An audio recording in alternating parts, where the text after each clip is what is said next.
All right. Let's talk Zeitgeist. Zeitgeist. We need to have like a musical intro for that or something. We do. We do. I have the technology. I just don't have the time. So this Zeitgeist story is about the Marines turning 250 years old. Hoorah. Somebody is very excited It's about my this. birthday. I care about this birthday more than my real birthday. Okay. So I was thinking about this, and this is something has confused me for a while as I've done my branding and my marketing journey, because I have found that people disapprove of me a lot until they find out I'm a Marine.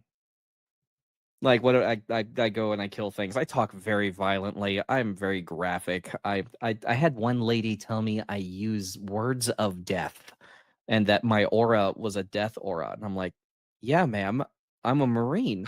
And she said, oh, thank you for your service. I'm like, wait, is this a button on you? Like what just happened here?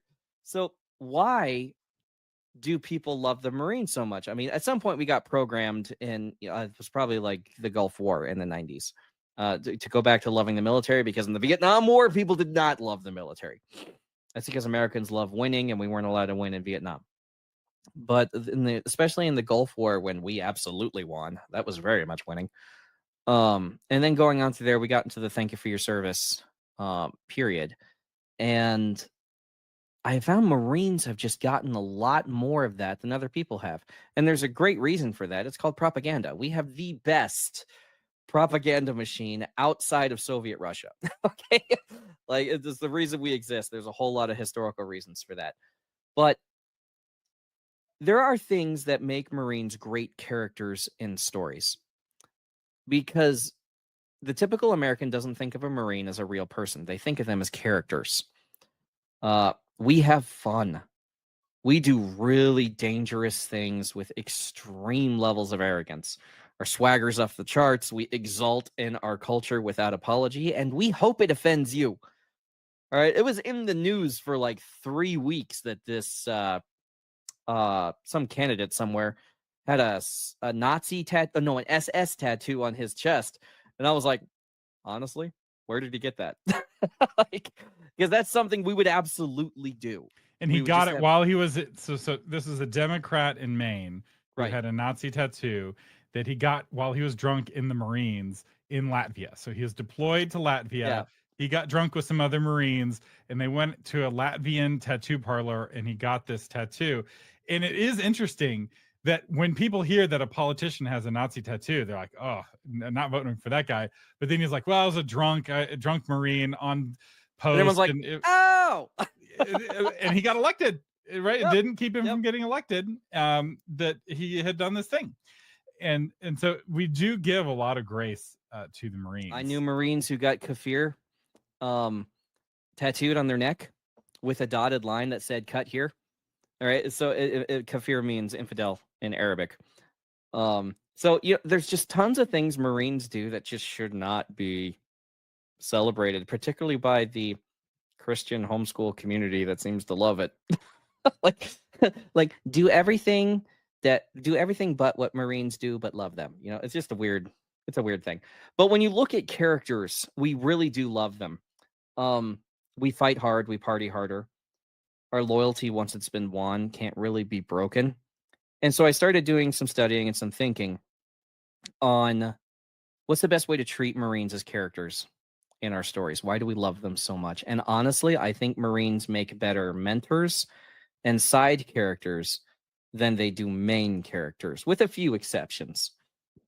The Battle of Los Angeles, the main character is a Marine Corps staff sergeant, but he's with Marines and he's kind of their shepherd.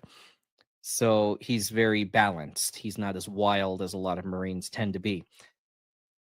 Most other things that I've seen Marines as the main characters in, they just don't work well because they don't relate to the audience very well. The audience is not composed of Marines. Thomas is not a Marine. If I tell him a story from the POV of a Marine, then he's not going to relate to a whole lot of it because we don't even speak the same language usually. If I start spitting out acronyms, Thomas is going to glaze over and be like, what's happening right now? Kind of like whenever he starts talking about microphones. I nerd out about a lot of topics, to be fair. I have an array of useless knowledge.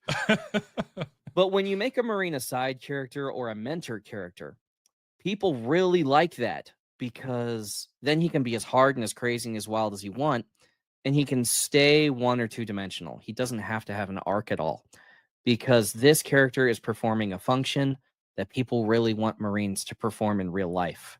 And it's something that they really relate to and they love. I have people who talk to my daughters and like, oh, your daddy's a Marine? Wow, you must be tough. And that's an assumption that is made just because they're related to me.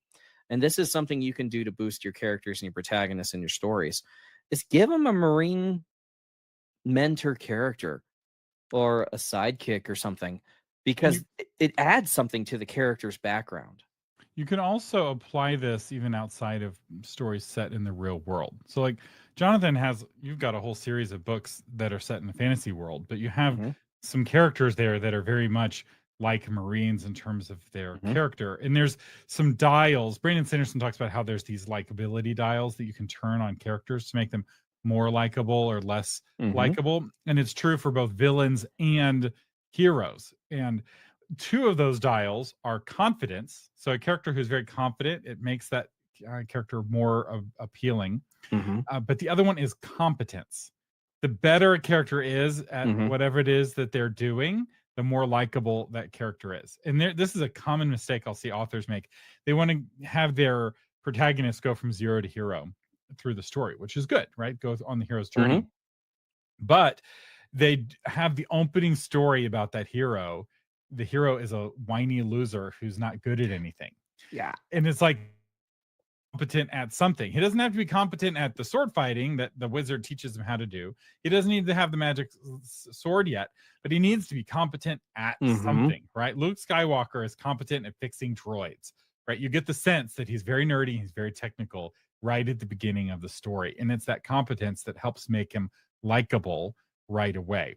And part of the reason why the Marines have such a good reputation is that they have really worked on staying small and competent rather than being really big. And that competence, the fact that they're the few, the proud, that they enjoy suffering, as a, they're brave, is been a core part of the branding and why they've hit their recruiting goals every year since like they stormed the halls of Montezuma, and people don't even know where that is.